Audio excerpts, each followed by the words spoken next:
Hello everybody, thank you for watching and tuning in, I appreciate it. I'm no O2, as in like no oxygen. I'm your favorite mouth breather. I imagine. I don't imagine you have very many in your life, but I'm probably your favorite one.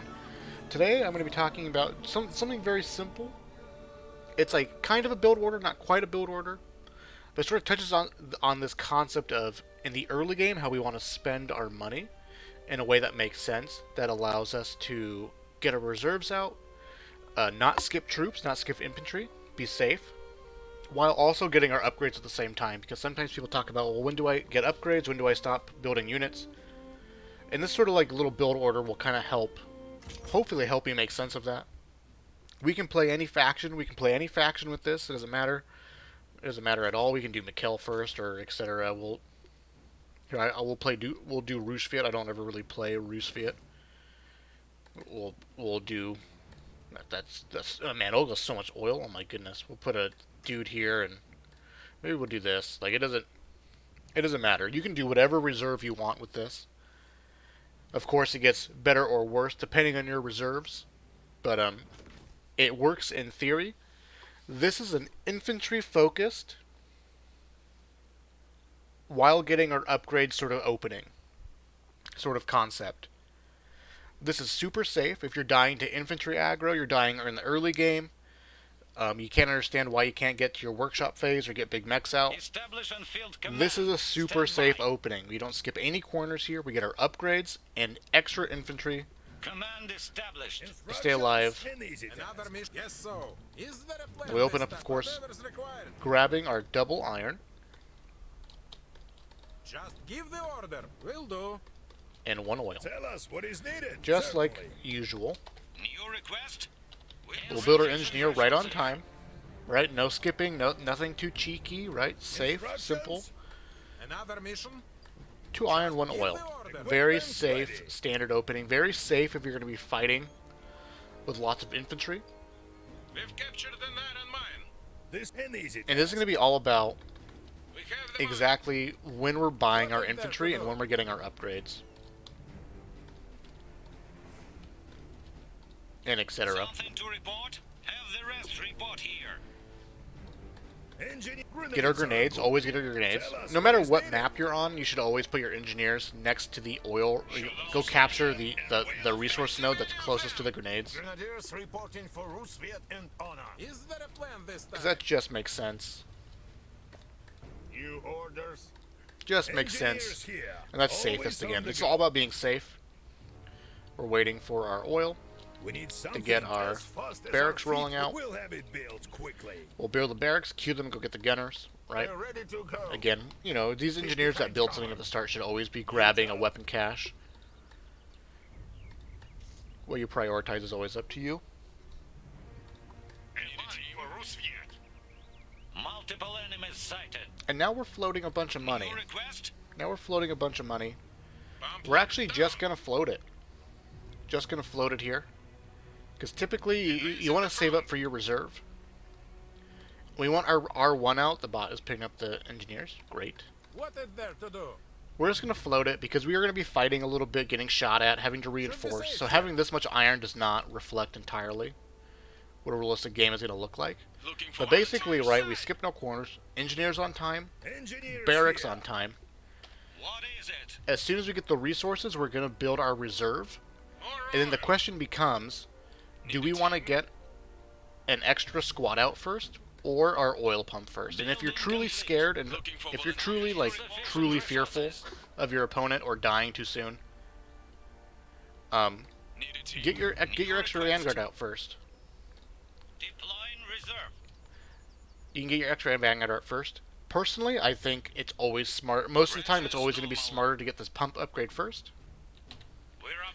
And we've almost completed this build order, right? We have our R1 out on time. Our R1 is out as early as it possibly can be for the most part. Safe. We're having the strongest fighting forces we possibly can. This works with any reserves, but of course, how strong it is depends on your reserves. And this is the pattern. This is the key focus of this.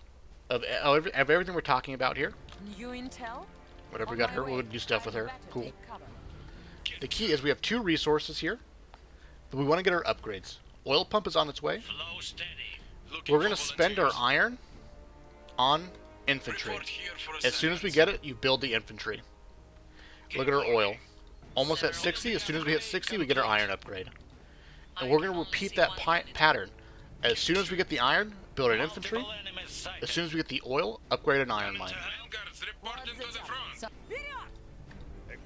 And that's it. That is the super safe build order that you interweave getting extra infantry Just give the order.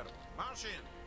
There, another mission. while also getting your upgrades. So now we're just waiting again for 60 oil for the iron mine. Another 225 for an extra vanguard. What next? Be smart about it. Need something And done? that's it. Make it quick. Need something broken? That's just it. Oh, we got our 60 oil. Bam. Alright, we're doing stuff on the map. Got our extra vanguard coming out. And once you hit this point where you've got your 3 upgrades ready to go, and we've built 2 extra squads here. We've built our R1 and 2 extra squads. Depending on what you want to do, what your build order is, what your second reserves are, or maybe what your first reserves are. The question is now, do we want to build more vanguards and let our oil float up? Or do we want to just tech up next, right? So if we're going to tech, you just build engineers, and then you dance them around in your base until you have the money necessary.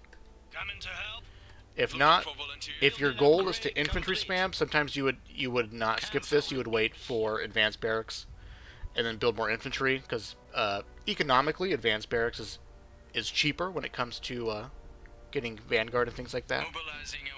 But you would just build engineers, build your workshop, get your R2 out, and you can advance. But the point is, right, we skipped no corners, got our R1 out right on time, 2 extra squads to be safe. By this point in time, we can see what our opponent's doing, how they're playing, how many squads they have on the map, and you can reevaluate. Do I want more squads? Equipment's ready. Do I want to get a workshop now? Do I want to advance barracks and keep with the squad fighting? Etc. And that's it. Very, very safe. Right? It's engineer on time, barracks, R1. Oil upgrade is preferred, though if you're truly afraid, you can get a squad first and then the oil pump upgrade. And then you're going to get an iron upgrade and a squad. Iron upgrade and a squad. You just interweave those 2 things together. You spend your iron when you have it on extra infantry. Spend your oil when you have it on your upgrades. That's very safe, very simple. You have a very healthy backbone of troops here that allow you to fight in the early game. So hopefully that'll help you guys. And this build order what can transition into so many things. Like this is just a very standard opening. You can do it on any of the factions, and you can do it on any of the maps. The only thing that really messes up the timing for this is your first oil cache and how consistent it is. So sometimes like on deserted tracks where you kind of have to fight for one of the oil caches, or for both of them, you want to make sure you get it, because otherwise it throws off all the timings, and it won't look quite as smoothly as it did here.